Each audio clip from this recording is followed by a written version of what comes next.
holiday season, I am making stuffed strawberry French toast, and it's a vegan recipe as well. So this is a recipe that we make for my family's brunch every Christmas, and I veganized the recipe. So follow me along and I will show you how to make the recipe, and I'll also put this on my YouTube channel, so the recipe will be followed along on the screen, but also in the description box below when you go to my YouTube channel. So come on over. This is all the ingredients that you need for the recipe. So right here I have a quite large baking dish, and I just put vegan butter, and you can also use cooking spray just to coat it so that everything does not stick.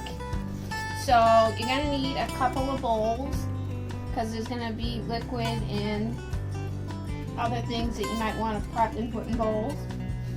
I have a whisk,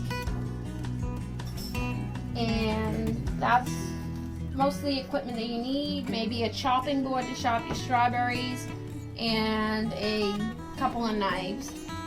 Alright, so the first ingredients that I have are, I chopped up my bread into little cubes. If you can, they're actually big size cubes. You can use whatever bread, it can be vegan. This is the bread that I used. It's an artisan bread by Sarah Lee. This one's vegan. I checked the ingredients. But you could use like day-old bread or whatever you want. I just like the thick bread. Okay, so the next thing I did was I chopped my strawberries up. And that was one container of strawberries. And then I also had some frozen strawberries. And I put them in the microwave and mashed them up a little bit because I like the sauce and the juices from the strawberries. And then I have gold veggie cream cheese, but you can use any plant-based cream cheese. Just egg is what I use. Works out very well. Shimani oat milk.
My vanilla. I just eyeball it because that's what I do. But if you want to add a tablespoon or a teaspoon, whatever, I like mine vanilla-y. And then I do the same thing with cinnamon. That looks about right. About a teaspoon maybe, 2. And then you want to just whisk it together. Much like if you were making regular French toast. So you would make the batter first. We're on to our next step, and that is I'm going to place some of this bread that I cubed up onto the bottom of this baking dish, just in like an even layer, just so that the bottom gets covered. I also forgot to add to my mixture a little bit of sugar if you want it a little bit sweet. So this is a tablespoon. I'm not adding much. And then I'll just whisk it again. Take my vegan cream cheese. Also, I had left this out for about 20 minutes to soften, so it's easier to like spread. And I'm going to spread a layer on top. I spread out the vegan cream cheese on the layer of the bread on the bottom. And the next thing I want to do is add my mashed strawberries up, and I'm just going to add a layer of that. So now you have the layer of the mashed frozen strawberries. That was about a cup worth. You can use more, you can use less. Okay, so the next thing I'm going to do is grab my strawberries I chopped up and then add an even layer of the strawberries. Okay, so I added my layer of strawberries. These are the fresh cut strawberries. Now I'm going to add the rest of my bread to the top. You may have to, so I did my layer on the top. So you just want to spread it out and make sure everything is covered on the top. And then you want to pour over your custard mixture over top of this. So we can do that. Just make sure you evenly pour it around. Try not to get it on the floor or on anywhere but on here. And you want to make sure the bread soaked very well with the mixture. And don't worry if you think you have too much mixture, because it'll soak up overnight when you leave it in the refrigerator. So it might look like a lot. And that's also why you want a deep baking dish, because you don't want it to overflow.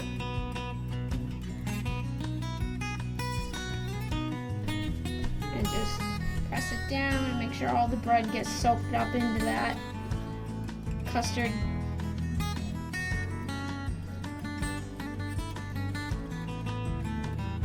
So you just want to either put some aluminum foil, plastic wrap, or something over it, and then put it in your refrigerator so that it soaks up overnight and all the flavors.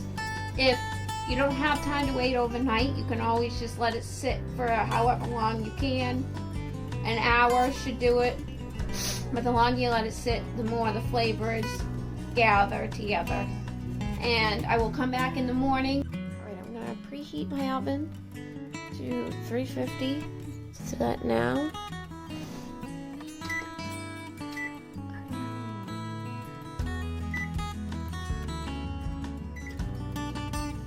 And I'm going to take out my stuffed French toast from the refrigerator and let it sit while the oven preheats.